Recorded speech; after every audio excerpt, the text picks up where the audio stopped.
वजन बढ़ने की बात हो रही है, वो तो शारीरिक वजन की बात हो गई। यहाँ राजनीतिक वजन किसका बढ़ता दिखाई दे रहा है? आज जो ये गंगा किनारे पाटलिपुत्र के नाम से मशहूर इलाका, वो पलटी पुत्र जैसे संदेशे भी आज सोशल मीडिया पर वायरल हो रहे थे। इस राजनीतिक खेला जो हुआ है, ये अब किस ओर जाता दिख रहा है? जो कुछ भी हुआ है संदीप भाई, मैं यही कहूँगा कि नीतीश कुमार जीत करके भी हार गए और तेजस्वी यादव हार कर भी जीत गया। ये लड़ाई में हारा नहीं है। ये जो दार्शनिक सी बात कर रहे हैं, राजनीति आजकल दर्शन शास्त्र को नहीं मानती है। हम तो पत्रकार हैं ना, और मुझे फक्र है, पूरा फक्र है कि आज भी बिहार ट्रेंड कर रहा है। Of course for wrong reasons trend तो बिहार कर रहा है ना। और पहली बार नहीं, मैंने एक तरह से पहली बार हुआ, मुझे पता चला कि कर्पूरी के शिष्य, लोहिया के शिष्य, जयप्रकाश के शिष्य इतना बड़ा पलटी, इतनी बार पलटी मारते हैं। यही उन्होंने सीखा है, ये पहली बार हमने जाना। और हम लोग अपने बच्चों को जब नीतीश कुमार का बायोग्राफी पढ़ाएंगे, ऑटोबायोग्राफी नहीं, वो तो लिखेंगे नहीं, तो इसमें यही पढ़ाएंगे कि बिहार के एक मुख्यमंत्री थे जिनका नाम नीतीश कुमार था। वो जब मन तिधर चल जाते थे, पोखरा के जाठ बने हुए थे, उन्हीं के इर्द गिर्द जो है घूमते थे। पर इसमें फायदा किसको होता दिखेगा? तात्कालिक और दीर्घकालिक, शॉर्ट टर्म फायदा किसको होता दिख रहा है? बीजेपी 400 की ताल ठोक रही थी, पर जरूरत पड़ गई ना नीतीश की, तो उनके भी पेट में कहीं दर्द था, आशंकाएं थी कहीं ना कहीं, तो वो आशंकाएं अब दूर हो जाएंगी। अरिथमेटिक और केमिस्ट्री नीतीश और मोदी की, यानी कि बीजेपी जेडीयू की नैया पार लगाएगी। आप हमको ये बताइए कि ये पहले भी बीजेपी के लोग कहते थे कि हम 40 जीत रहे हैं, अब कह रहे हैं कि 40 जीतेंगे। तो पहले मैंने नहीं 40 जीत रहे थे, तब ना आप कह रहे हैं कि 40 जीतेंगे। अब बताइए, अर्थमेटिक जो है और केमिस्ट्री की जो बात करते हैं, मुझे जो लगता है कि अभी जो लड़ाई है बराबरी बराबरी की है, अभी भी बराबरी बराबरी की लड़ाई है। और हमें मतलब आप कह रहे हैं बीजेपी तो कुछ इलाकों में अपनी मजबूती बनाए हुए थी, उसको जरूरत पड़ती थी पिछड़े, अति पिछड़े वोट बैंक की, क्योंकि अगड़ा उनके साथ था।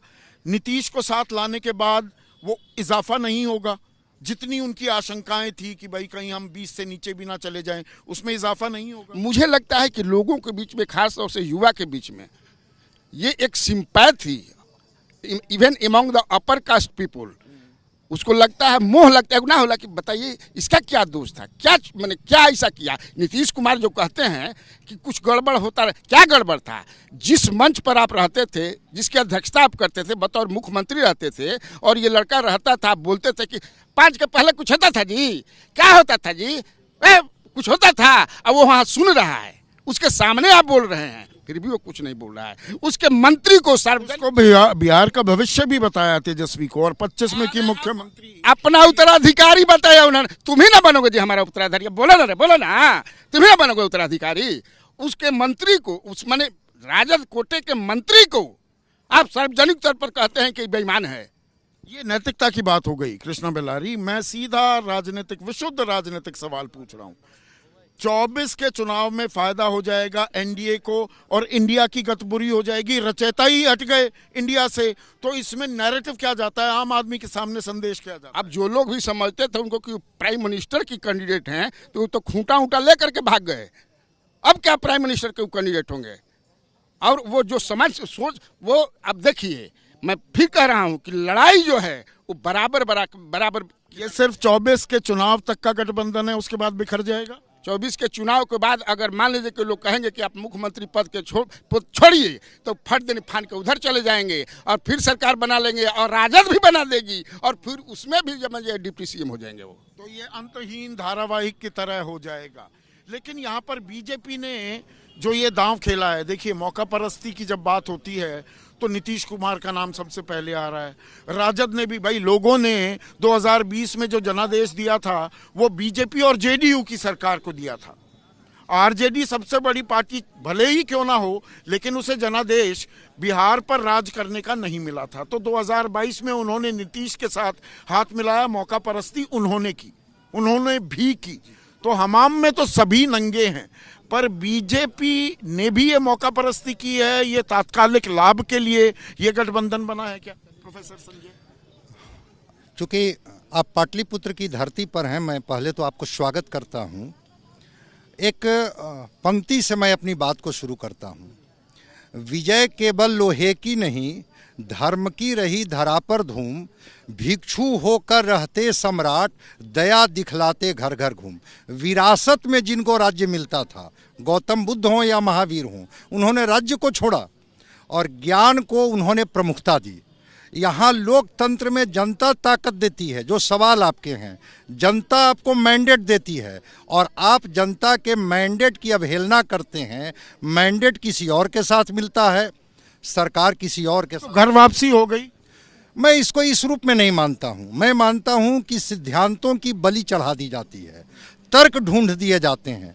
अभी कन्हैया भाई से मैं पूछ रहा था कि ये बताइए कि पार्टी के जो नेता हैं उनको इतना आत्मविश्वास कहाँ से आता है कि गठबंधन बदलते ही शब्द बदल जाते हैं, उनके भाव बदल जाते हैं, उनके विचार बदल जाते हैं, सब कुछ अच्छा लगने लगता है, और जब वो गठबंधन से दूर चले जाते हैं तो सब कुछ बुरा कैसे लगने लगता है।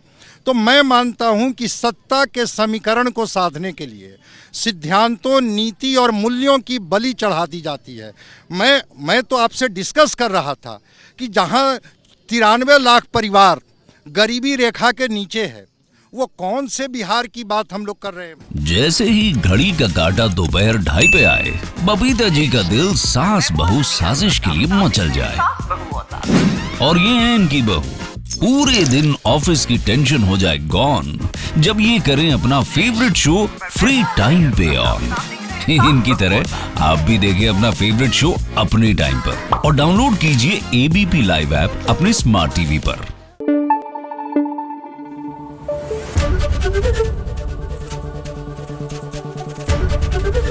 एबीपी न्यूज आपको रखे आगे।